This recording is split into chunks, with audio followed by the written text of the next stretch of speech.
მოხდა ისე, რომ შაბათს იგი პურის საჭმელად მივიდა ფარისეველთა ერთ-ერთ მთავართან. ისინი კი უთვალთვალებდნენ მას.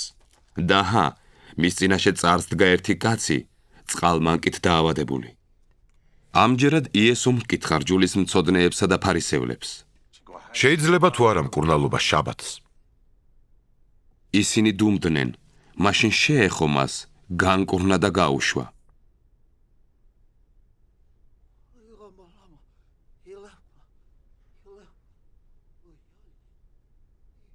მათ კი უთხრა: რომელიმე თქვენგანს ვირი ან ხარი რომ ჩაუვარდეს ჭაში, განა იმ წამსვე არ მოიყვანს შაბათი დღეც რომ იყოს. ვერ შეძლეს ამაზე პასუხის მიცემა. რა კი შეამჩნია, რომ მოწვეულნი წინა ადგილებს ირჩევდნენ, უთხრა მათ იგავი. თუ ვინმე ქორწილში მოგიწვიოს, ნუ დაჯდები წინა ადგილზე, რადგან შეიძლება შენზე უფრო საპატიო სხვა ჰყავდეს მას მოწვეული. რომ არ მოვიდეს შენი და მისი მასპინძელი და არ გითხრას, დაუთმი ამას ადგილი, მაშინ შერცხვენილმა უნდა დაიკავო უკანასკნელი ადგილი.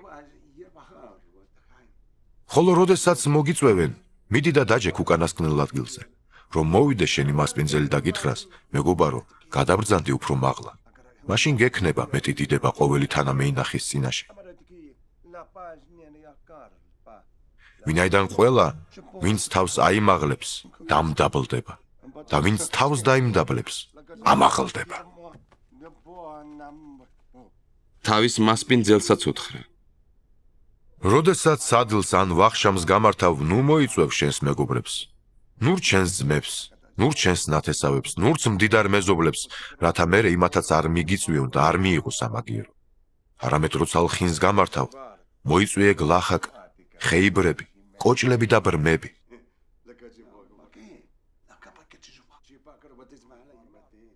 ნეტარი იქნები, რადგან მათ არაფერი აქვთ შენ რომ მოგისხან.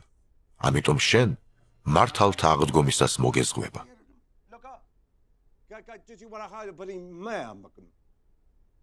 ეს რომ გაიგონა, ერთმა მასთან მჯდომმა უთხრა მას: ნეტარია, ვინც ჭამს პურს ღვთის სასუფეველში.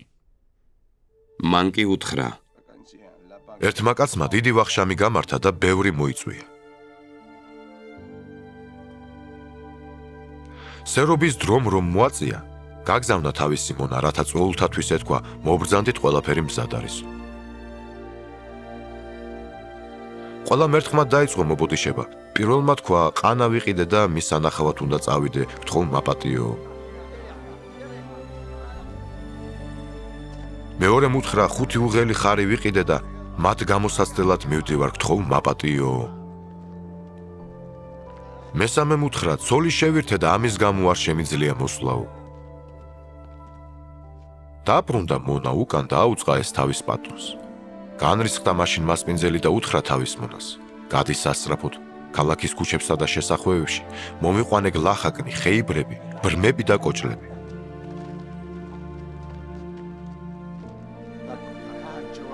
უთხრა მონა: ბატონო, აღსრულებულია რაც ბრძანე და კიდევ დარჩა ადგილი.